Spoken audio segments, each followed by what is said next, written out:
keep your eyes on, and who gets facilitated in the same way the Shy does by Carson Knight, the same way that we saw Rookie help out the Shy yesterday. Remember that top esports, we talk about strength through lanes, through Knight, through 369, and Carson joining this roster was meant to make it one of the best. Right now, top esports are sitting at 4th in the league, 7-3. This is a must-win over Rogue Warriors if they want to climb up, if they want to secure one of the top positions within playoffs. They're still not secure yet, so every win counts, which I could say the same towards Rogue Warriors, who are 11th, who are 4-6, who need to beat top. There are a lot of firsts here in the LPL in the Rogue Warriors lineup, though. Well, not so much when it comes to the Graves jungle. We did see this come out previously from Meteor.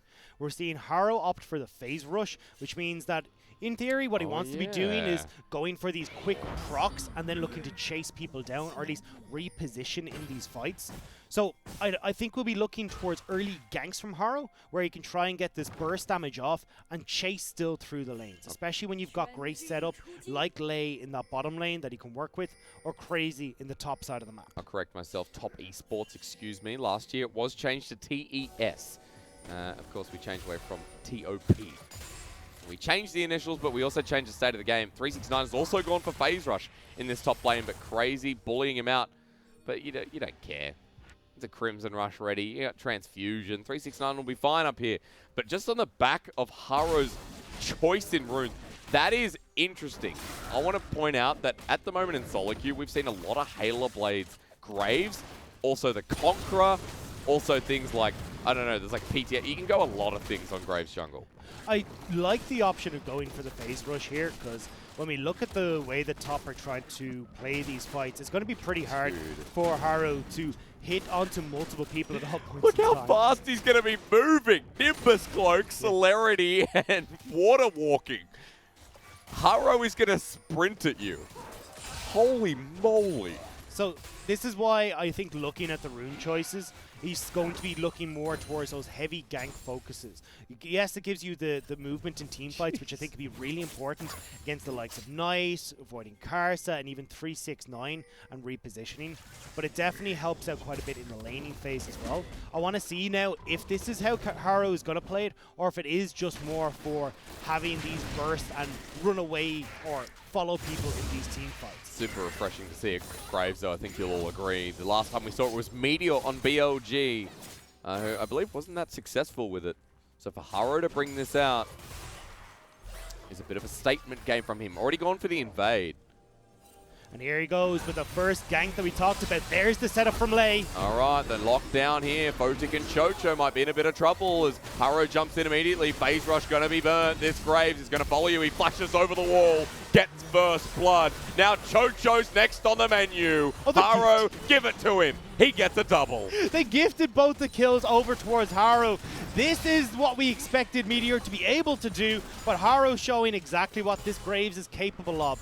Quick clear, 4 camps gone into a bottom lane gank, and sets us up nicely now to talk about what Lei is going to bring to this lane. The other unusual pick here, because usually we see the Maokai in the top lane. We saw actually Meteor, speaking of again, play it in towards the jungle. What it really looks to do is try and survive in the top lane, but the big difference is it sets up incredibly well for these ganks. Most of the time, it's not worth ganking because, well, you're not really going to give kills over towards the likes of Elise Sin. It doesn't matter. Or, you know, this Maokai is still going to be useful even if we get kills over to him. But now that you've got Harrow onto this jungle Graves, and you've got Zhang Wuji on an AD carry in the bottom lane, it opens up this Maokai to now set up perfectly for these ganks in the exact scenario. Harrow has a double longsword and a skirmishing smite. Nice back. And FLICKR has no flash. So if they want to go back down towards this bottom lane, now FLICKR has got to be much more mindful, because you can get the flash engage from Lei, the follow-up CC from Zhang Wuji, and Harrow once again can get work done on this phase rush Graves. He is the starting jungler now here with Rogue Warriors. Harrow is the man in command.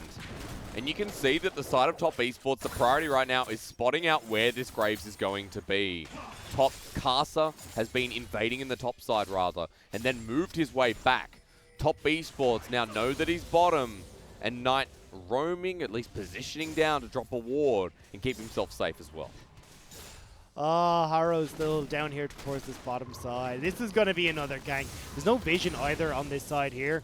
There is a ward just at the scuttle, but it's actually possible for Harrow to just pop in over the lane. Will be spotted on the ward though. So Photic and Chocho being super safe in this lane, right? Like you look at Tribrush, there's a ward there, they can spot him through. Even Knight's ward that we were just talking about then to spot out this Graves jungle. So I think Top Esports have done a good job of tracking him so far. We'll start up the Dragon though. Knight getting pushed in the mid lane, Ruby keeping control of that space. We got Rogue Warriors pushing in the bottom side as well. And now they're starting to look pretty good, and especially when we look towards Rogue Warriors, who previously have struggled with objective control. Actually some of the lowest in the LPL, averaging about the 41 to 43% with both Dragons, Rift Heralds, Barons. It doesn't matter. They're not particularly good at picking up these standing objectives on Summoner's Rift. To have them now start onto the right track with this Ocean Drake is good news for Rogue Warriors. Yeah, fantastic start here. While we were looking at the Dragon, though, Knight has used his ultimate in the mid lane. Looks like he tried to get something onto Ruby. Ruby burnt his flash in the trade as well. We're going to see it in the bottom left-hand of your screen. Vanguard's Edge flashes out. Respect shown by Ruby, but Knight trying to assert his dominance early in this lane. Seeing an Aurelia mid, not something you see every day, but one thing that Knight can add to his resume with his massive champion pool. Especially when I expected Knight to just match the scaling for scaling. Coming into this, Knight has shown that he really likes to pick up Victor when he gets the opportunity, and I looked and said, if you can get Ruby onto Azir, you're going to see Knight onto Victor. This is a matchup that we used to see in seasons way gone past. I think season 6, season 7. And it was Ruby having advantages in the early stages of the game with the push and then Victor pushing back out. But that doesn't matter this game because Knight has decided he wants to just fight instead. He wants to go aggressive against Ruby and punish him for picking this late scaling control mage. Also super surprising to see Knight not on Zoe, his most played champion by far this split, as it has been in previous splits. Harrow just positioning through the mid lane at 6 now to help get the shove with Ruby. Gets the priority to move towards this blue buff, to move towards Scuttle yet again. And Harrow continues his control over this bottom side. But let's not forget that for Top Esports, they've got a Vladimir top who has a pretty good lane. So there is that fear factor that 369 is getting too much freedom.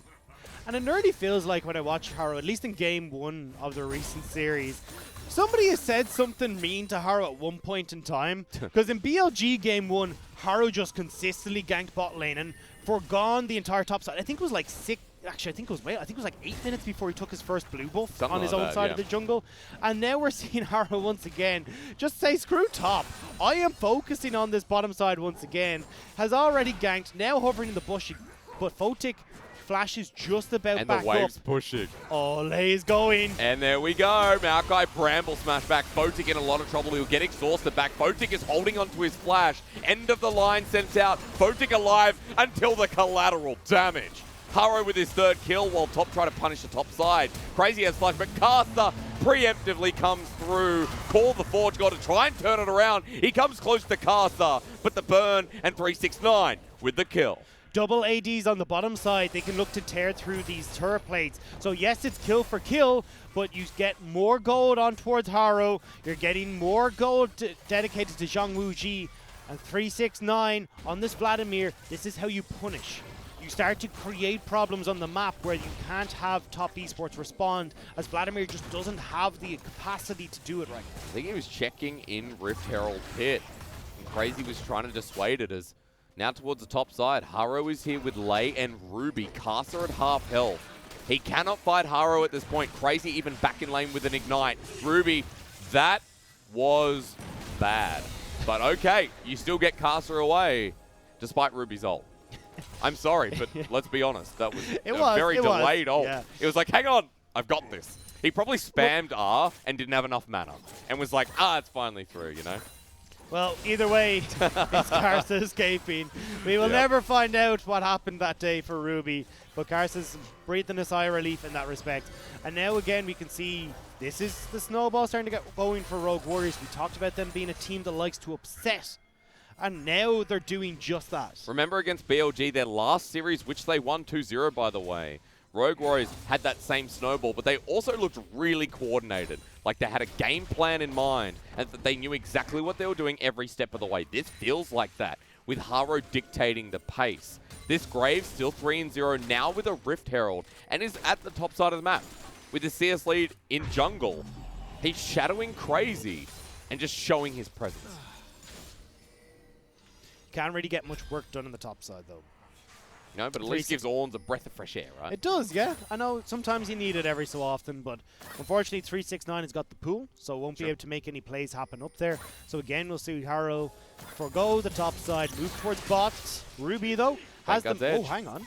Nah, you're going pretty deep there. He knows that Ruby doesn't have it all. There's a level advantage on Knight as well, with Flash and Ignite available. Now top with the mid lane pressure. Want Karsa to go in. No mana on Knight, though, so Karsa, this might be a bit of a bait coming through. You need Knight to have mana to get this going. Lay sitting over on the side. Oh, Karsa got it. Are you for real? Karsa, how did he get it? He just with the cask, he threw that. Must have been the DOT, yeah. He threw it onto the ground. And yeah. It was at 150. I'm very curious, but now they just go straight towards Dragon.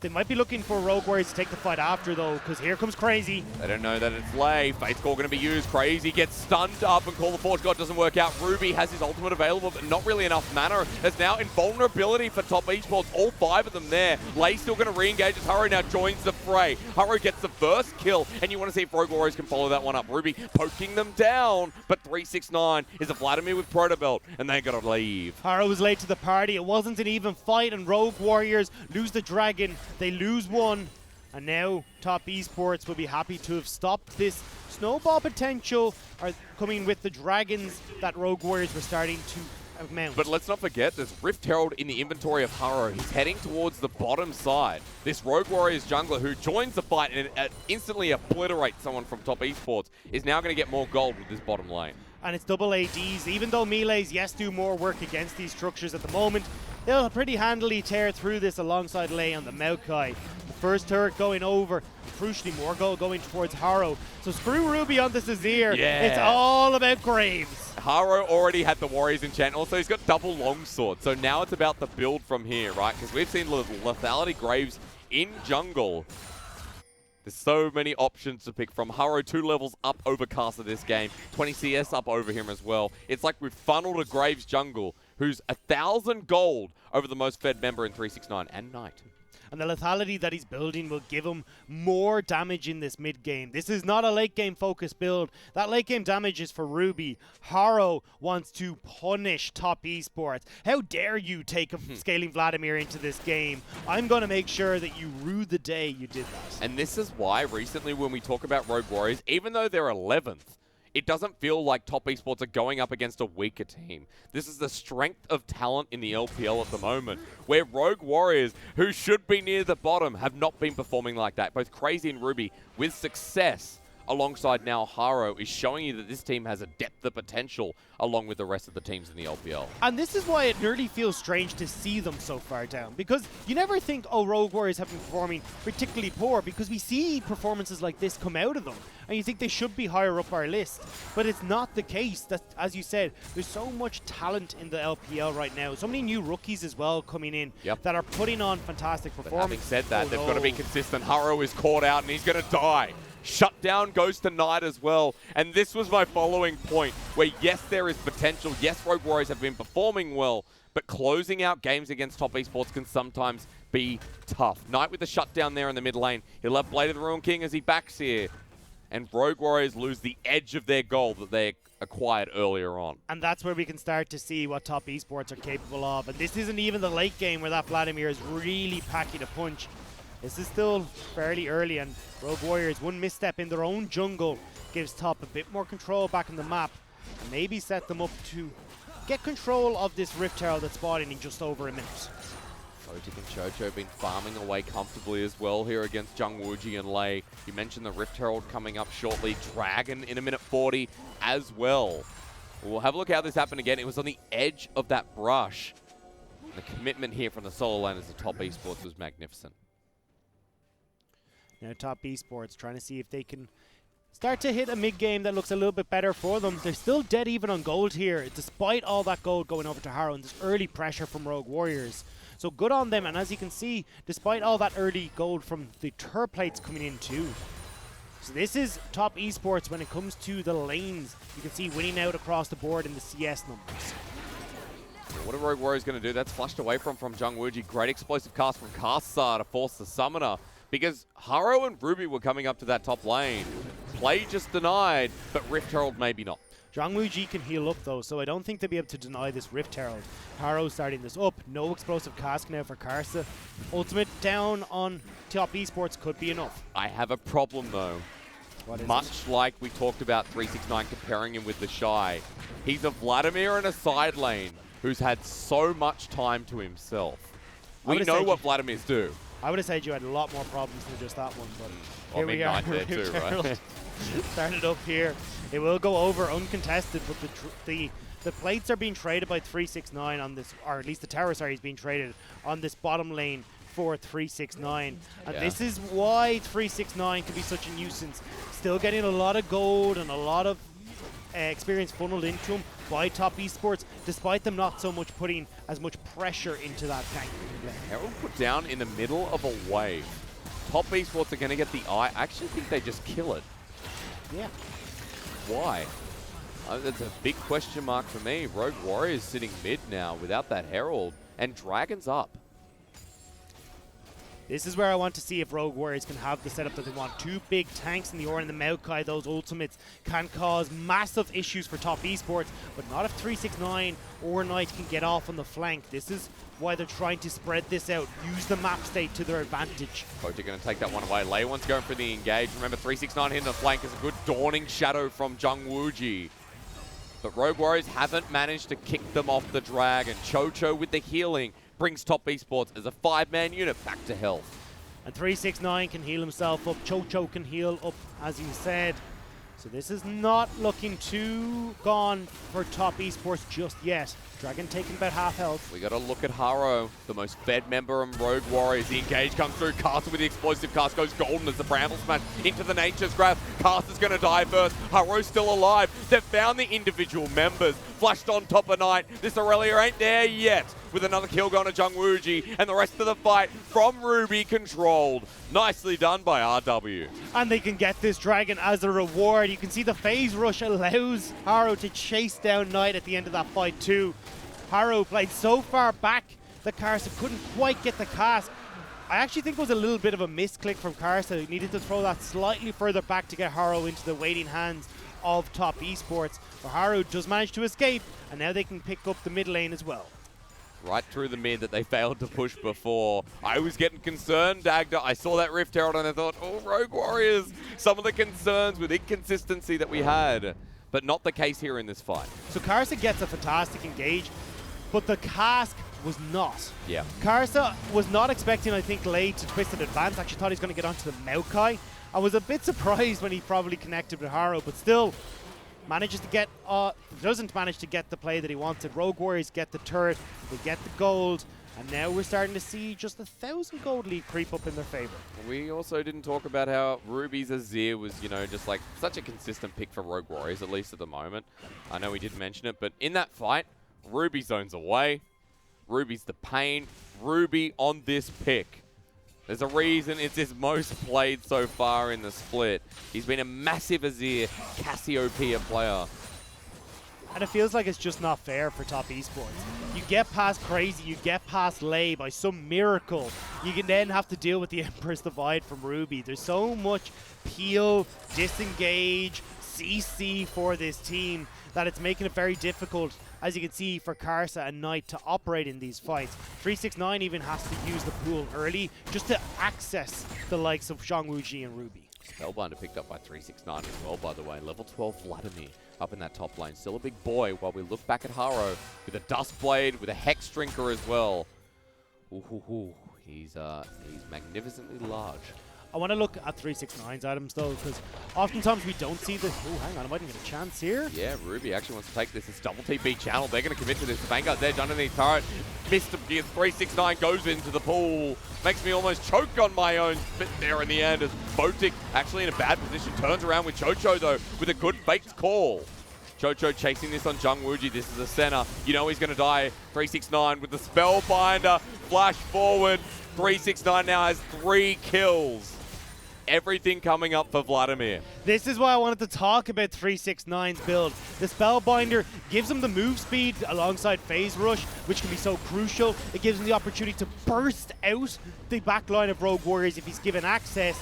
And when he's got this paired with Cho-Cho, this stun with 369 means it's so difficult if 369 can get onto the backline of Rogue Warriors for them to deal with. And you can see how quickly Top Esports dash forward in this game. And while there was a massive lead from the jungle to start things off, all the resources are there. And if Haro's not in the middle of his team, this happens. And this was greedy from Ruby. Should not have gone aggressive against Knight. Great call from Top Esports instantly on that play to turn it back around, with 369 picking up the kill. And watch how fast that Phase Rush Spellbinder Vladimir is here. Chasing down several members here. Gets onto Zhang Wuji, forces Haro away. You cannot deal with 369 if there's no front line for Rogue Warriors. He just doesn't die at this point as well. But you thought the Spellbinder was bad. It's going to get worse. Knight is getting worse as well. Worse for Rogue Warriors at this point. We're down 1,500 gold with a Graves jungle. People need to pick up Grievous Wounds at this point. Yes. You've got Vladimir, you've got Knight with Blade of the Rune King, you've got Photic, you got Cho-Cho. Just buy some Executioner's Callings, because this is exactly the problem you're going to face. If 369 can continuously heal up on top of anything that comes from the Taric, same with Knight and Photic, there's no hope of Rogue Warriors being able to take these team fights. Okay, 21 minutes in. Next Dragon coming up, though. Rogue Warriors do have an opportunity to match into Soul Point, rather than match, at least lead. 2 items picked up, though, for Knight in the mid lane with the Black Cleaver. We've seen this build quite a lot on the Aurelia. Well, we've also seen the build quite a lot on Ruby's Azir with the Morellonomicon second. 369 say this is my blue buff. Thank you. And walks away. Might be able to set up for a flank here. This is, if Lei can get on to the likes of Photic in the backline, or even 369 to lock him up for Haro and for the rest of Rogue Warriors to deal the damage that they'd like, could be the difference maker, especially if they can burn a pool early from 369. Predator pop from Casa. I'm just waiting for that fight. 369 on the ward. This ain't the flanking Gragas from yesterday, though, Dagda. No, we don't have our secret agent. Yeah. Instead, we got Haro sitting off to the side. It's just about clearing vision at this point. Suntara put up by Ruby. Both teams are going to ARAM for a little bit here. Maybe it is the flanking Gragas. Look at where Casa is. I don't think he wants to go too far forward here, though. They're all posturing for this dragon, and if Karsa goes that bit too far forward, he can get caught out fairly easily. Oh, Dazzle actually lands on delay, though. He flashes immediately. 369 jumps on in. This guy doesn't really die. He gets the 3-man Human Plague as well. The tides of blood turn as invulnerability thanks to Cho-Cho. Rogue Warriors try to run it forward with Haro now joining the play. Collateral damage will make it so. He's going to get 2, actually. Haro is still damn fed, but that 4-man flawless duet, Reset City, will not acquire Knight's double kill. It's a triple for Haro, and he's still pretty damn big. Doesn't have healing here, though, so 369 and Photic could try and make the hero play. Not looking likely, though, with that massive Hemo Plague not available. Rogue Warriors will get themselves to Soul Point. When Haro comes in, you run. But otherwise, you win these fights as Top Esports. It's just Haro you gotta worry about. And that's what started off here. The problem here is 369 with this early pull means he can't get in as much as you'd like towards the back line. Lei forces it out of him, which means 369 is backed away from these fights, which gives Rogue Warriors the opportunity to reset. Haro off on the side, collateral damage across multiple people, and then look at Ruby, look at Zhang Wuji. They're untouched for a majority of this time until Knight tries to ruin their day. What was that from Casa? He body slammed into nothing. And then, yeah, Haro just ran on it. That was, wow, okay. Well, for Top Esports, look, at least their jungler going down didn't completely botch the fight. 369 is still massive. Knight still got a kill before returning to death himself. But Haro now has the Edge of Night, mentioning there before, Dagda. Hextrick is still in inventory. Boot's not upgraded, but he's still big. And we still got a long time before he's not so big. I don't know why he hasn't got an Executioners. But they're into gold this guy Bomber, has. isn't it? You think, I guess they see the Morellos and they say, That's enough. That's not really, though. I mean, you've got Okay. so many angles that top are going to be trying to play these Actually, fights. they may have Ooh. found Chocho, the DPS that came through. Ruby, quite a chunky boy himself. Fate's Call used to save Chocho. And you know what's great about a Graves, Senna, Azir? You can take a real quick Baron. Oh, yeah. Really quick. So Rogue Warrior's threatening. The thing is, though, with that Scuttle Crab taken, they know Rogue Warriors haven't actually gone onto this, so this bait is not working whatsoever for them right I now. think there's a ward in the back of pit as well. There's It was one a behind. Scrying Orb that just went down. Ah, yeah. Behind pit, so they need to clear their vision out first, do their due diligence before the bait play comes into fruition. Crazy has ultimate here. He's sitting mid with heal and teleport. Let's also remember that you're probably going to have double smite, so Rogue Warriors do it quicker than quick. Lickety split as Crazy needs to back away. 369 off on the side. Rogue Warriors didn't want to engage in case they just gave the perfect flank for this Vladimir of 369. Instead, Rogue Warriors take a step back and give the control of the river back to top Esports. He's got a Rabadon's death cap, Dagda. Oh my god. Rabadon's Vladimir. And usually you don't see the Spellbinder Rabadon's combo because No. the Spellbinder is enough damage, but when you've gone 4 kills, 3 assists, you're 70 CS above your lane opponent, I think you're okay to go for the Rabadon's death cap alongside the Spellbinder. There's going to be outrageous damage here from the top laner. That's who I'm watching in this coming fight. Maybe an Iron Knight as well. Ruby and Haro, eyes are there. And Rogue Warriors still group mid here.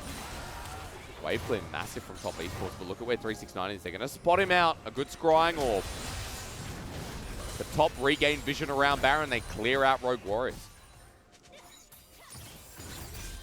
This ARAM is really starting to turn up the heat here. 369 is Yeah. consistently threatening, and you can see how worried Rogue Warriors are about that. And this is actually why the Infernal map is pretty clutch for top Esports here, because it gives more avenues for 369 to work around. Makes it a little bit more difficult for Rogue Warriors to cover their flanks in a lot of scenarios. Minions are winning the game in the top lane meanwhile. 369 gives up on the ARAM and heads towards the bottom side. Teleport's still available, but you can see on his way to level 16. Get that level 3 Hemoplague in his back pocket. While for Rogue Warriors, they're backing on wards here. All of them are backing on wards. Kallista's gone back Ooh, though, so excuse Photic me. doesn't mind. 369 is in the bottom side. And this is actually a nice back timing for Rogue Warriors here. Yeah. You even see really smart pickup here from Ruby going with the stopwatch. It means that then he's got the opportunity in these fights, if 369 or Knight does find a way to get the flank, to at least keep himself safe while these double tanks can provide the CC as he comes out of that stasis. They weren't actually backing on wards before Dagdo. It was pings going down. I believe top esports, they may have expired as they were cleared away. But vision reapplied as the rest of the river around that area is quite dark right now. That's because there's an Infernal coming up. Rogue Warriors, 30 seconds, have the ability to pick up this Infernal Soul. And wouldn't Graves just love that? Definitely would in this case. The only thing is, though, it's still only the Morel Nomicons providing grievous wounds. So in a front-to-back fight, yes, Ruby can hit multiple people to apply that effect. But if these fights are all about flanks, it's going to be far more difficult for Ruby to get this onto the key members of top esports. Really good wards to spot out 369 at this point. That's the second time he's been spotted out on a flank, but top esports don't care. The Fate's Call used as Wuji flashes against the enemy team. Here comes the ultimate from Tarek, and there's the Vladimir damage we're talking about. 369, can he die? Well, no. He heals back up. You wanted grievous wounds, and you can't kill 369 without them. Triple kill to Photic, and just like that, I think we're running towards the base. I think Haro here is actually just going to give up on the base. He's going to look and try and go for this Inferno, but realizes, look, top esports, they're about to win this game. They really are. 10 seconds until Jung Wuji, but even with Haro, I'm not sure if he can stop this one. They run ambitiously towards these Nexus turrets, and just like that, 369 and Knight come up big. The team fighting of top esports, as good as it was here last year, to get them this Game 1 victory over RW. Top esports finished this game